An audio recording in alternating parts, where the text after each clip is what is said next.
आप सभी से मेरा निवेदन है कि कहानी को अंत तक जरूर सुने। यकीन मानिए, इस कहानी को सुनने के बाद आप सभी अपने जीवन की एक पाठ सीखेंगे। एक बहुत गरीब लड़का था। वह हर रोज अपनी गाय चराने के लिए जाया करता था। एक दिन ऐसा हुआ कि दोपहर के समय लड़का खाना खा रहा था। उसी समय एक मुसाफिर आया और बोला कि भाई, मुझे बहुत जोर से भूख लगी है, कुछ खाने को हो तो दे दो। लड़के ने बोला, मेरी माँ ने मुझे एक रोटी दिया है, आओ हम उसमें से मिलकर खाते हैं। और लड़का उस रोटी को आधा आधा कर देता है, फिर वो दोनों खा लेते हैं। अगले दिन जब वह लड़का गाय चराने के लिए जाता है तो जैसे खाना खाने के लिए बैठता है, ठीक उसी समय दो मुसाफिर आ जाते हैं और वह दोनों मुसाफिर कहते हैं, भाई मुझे बहुत ज़ोर से भूख लगी है, कुछ खाने को हो तो दे दो। लड़का फिर से बोलता है, मेरी माँ ने मुझे एक रोटी दिया है, हम तीनों लोग इसी में से मिलकर खा लेते हैं। अगले दिन जब लड़का गाय चराने के लिए जाता है और जैसे ही खाना खाने के लिए बैठता है, तभी तीन मुसाफिर आ जाते हैं। वही बात बोलते हैं कि भाई खाने को हो तो कुछ दे दीजिए। लड़का उस रोटी को 4 टुकड़ा कर देता है और वह चारों आपस में मिलकर खा लेते हैं। ठीक ऐसे ही अगले दिन जब वह लड़का खाना खाने के लिए बैठता है, उसी समय 4 मुसाफिर आ जाते हैं। फिर वही बात बोलते हैं, कुछ खाने को हो तो दे दीजिए।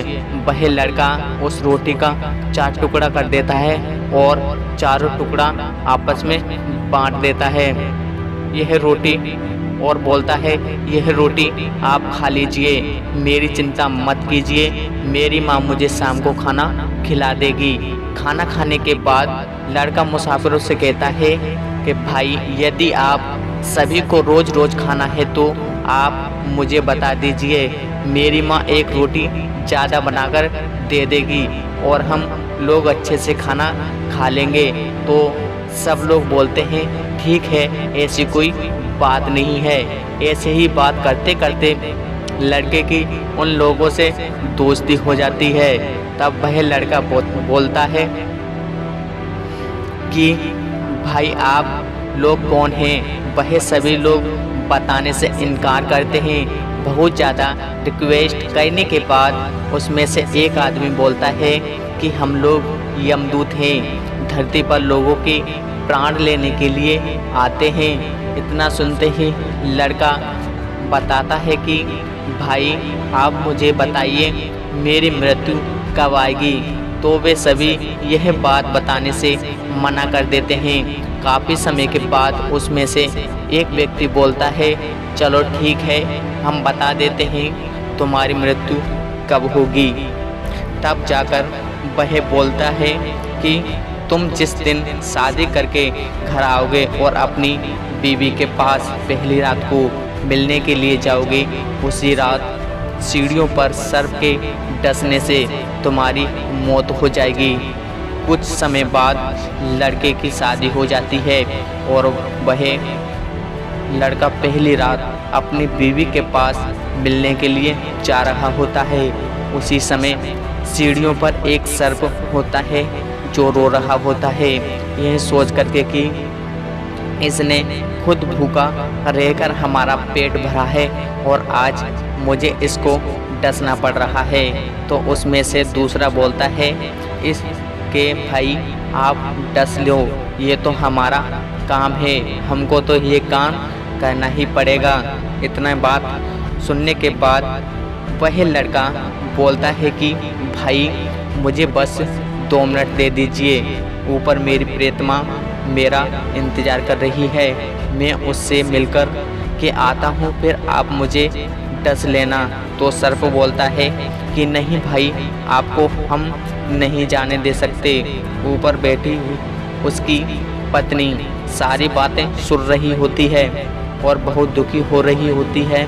आज मेरे पति मुझे छोड़कर चला जाएगा, उसकी मृत्यु हो जाएगी, यह सोचकर रो रही होती है। तभी उसी समय नीचे से एक गर्भवती महिला जा रही होती है और वह बोल रही होती है कि मुझे बहुत ज़ोर से भूख लगी है, कुछ खाने को हो तो दे दो, कोई मुझे कुछ खिला दो।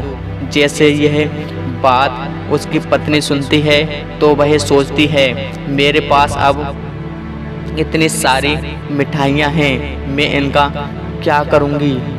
जब मेरा पति ही मेरे साथ नहीं रहेगा तो वह उन सभी मिठाइयों को अपनी साड़ी के सहारे नीचे लटका देती है और जैसे ही गर्भवती महिला उस मिठाई को खाती है तो उसके दिल से आवाज़ आती है तेरा सुहाग बना रहे, तेरा सुहाग बना रहे।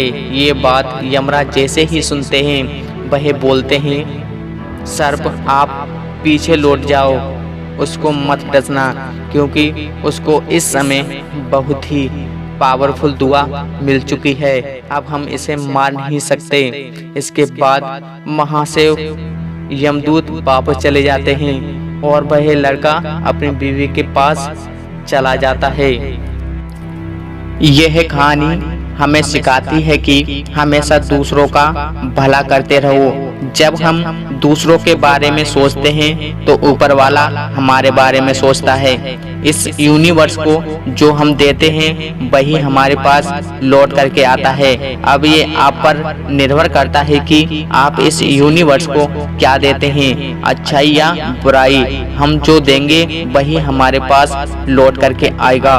तो इस वीडियो को लाइक करें एंड सब्सक्राइब करें और बेल आइकन दबाना ना भूलें। जब तक हम मिलते हैं अगली वीडियो में, जब तक के लिए जय हिंद, वंदे मातरम।